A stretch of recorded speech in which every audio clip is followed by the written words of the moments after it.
Buy weed from women. We got Tainted Love co-founder here, Saki, Sarita here from Estrohaze. We're in Bed-Stuy. Well, we are back here with another episode of Saki Says.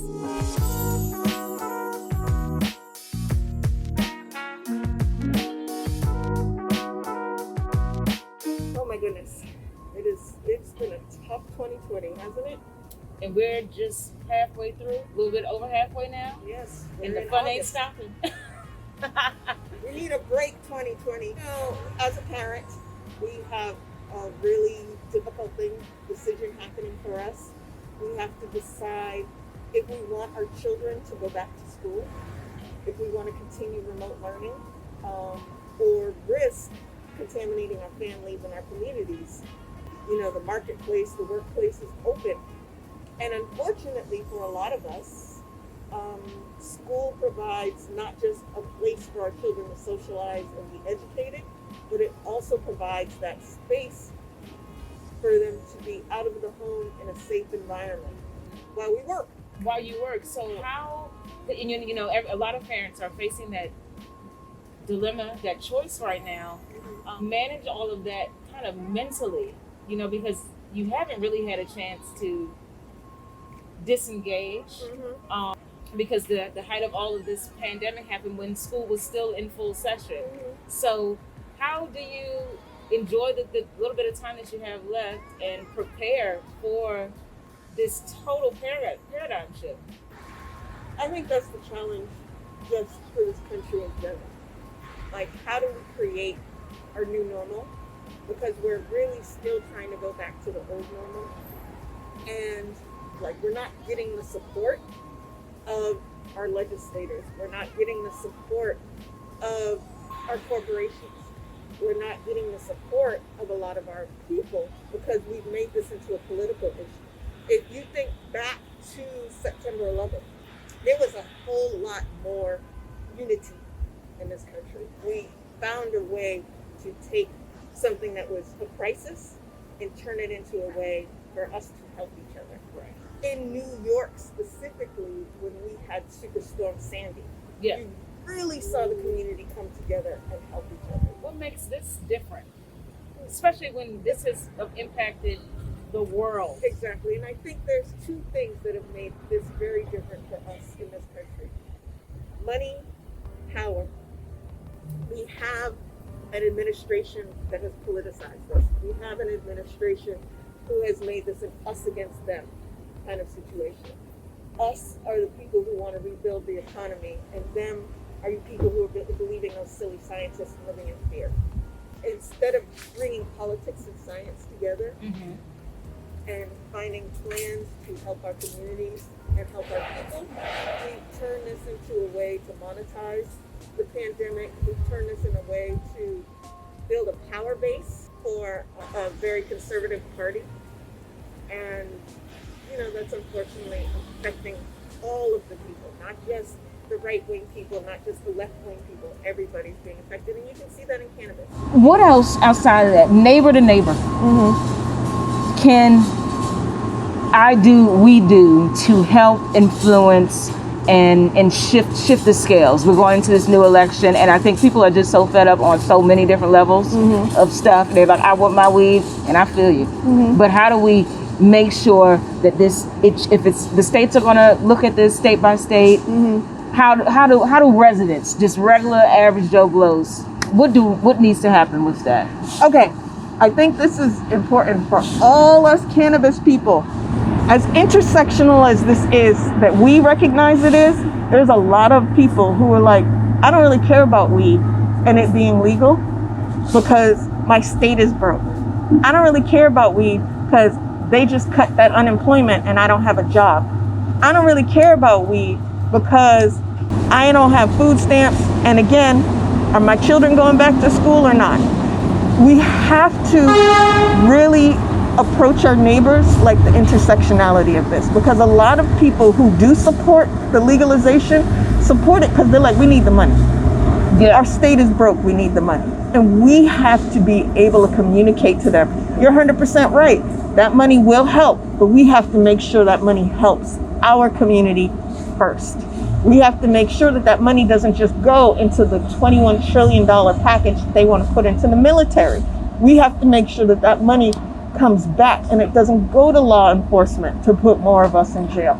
We have to make sure that that money doesn't go to programs that don't help the people, because that's why we want that tax money, because we need funding for our schools. We need funding to support food justice and good food in our neighborhoods. We need that money to support job training programs. So when we communicate with our neighbors, we need to make sure that they understand that this money is intersectional. Legalizing is intersectional. It supports us all, and we have to be active about making sure that money comes back to us.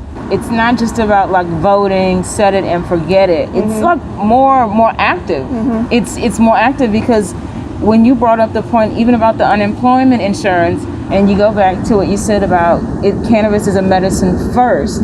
If I don't even understand why I am using this plant for myself, then when the uninsurance benefit drops off, I don't realize that this plant was helping me to deal with and cope with some of these things, but that might be the first thing that I throw away, because I go, oh, I need this money to pay my rent. I need this money to buy food, which again, both are essentials. Good housing, safe food, safe medicine, safe homes, that's all essential. And in this country, we treat these things like they are privileges.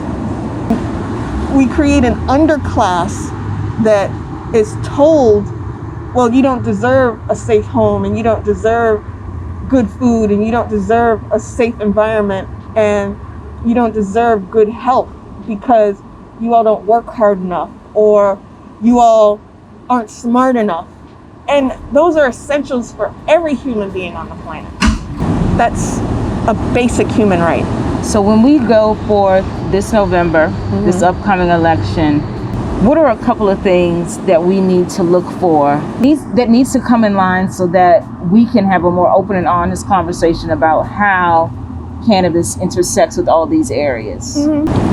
I have to say again, it's really tough to tell people who are struggling with housing, who are struggling with education, who are struggling with unemployment, how important cannabis legislation is to them, because it seems like it's I don't get high. Nobody in my family gets high. I'm gonna keep my children from smoking weed so they don't go to jail. We have to talk to people where they're at. And different people are at different places. So when you talk to people, you need to talk to them where they're at. And that doesn't mean you're changing your story. That doesn't mean that you're changing your ideologies. We, as cannabis activists, have to be more active. If it is a mother, you have to talk about how legislation affects them and their children. If it's somebody struggling with unemployment, you have to talk about how legislation can help them. If it's somebody who doesn't have any of those issues but's a patient, or wants to be a patient, or needs to be a patient, how legislation helps with them on that. We have to realize that we come from a country that doesn't educate, and we don't speak to each other. We speak at each other. We don't speak with each other. And speaking with each other means you have to listen.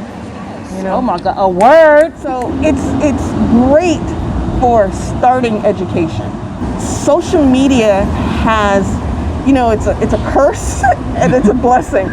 But one of the things it has done specifically around this pandemic, around the ending systemic racism, it has provided a way to share information. We have to do a better job of funneling people to the information. We have to do a better job of utilizing these awesome tools that we have that are getting to people immediately. Before we go and wrap up this episode of Saki Says, do you have a new tool that you've been using that you want to share, and any words of advice moving forward, taking us through the rest of this glorious month? Register to vote. Read. Write your legislators. It's so important because it seems like hyperbole, but our lives and the way we live our lives is at stake. We have to be community. And I know that's a word that's said a lot, but we aren't doing it. We absolutely have to look out for ourselves, but what does it matter if we're the only ones thriving and everyone around us is dying? And part of being about community is voting, learning, and listening. Did you hear that? Voting, learning, listening. Community. Get to work, y'all. It's been another episode of Saki says. L. All right. Remember, Estrohaze.com. Tainted Love BK.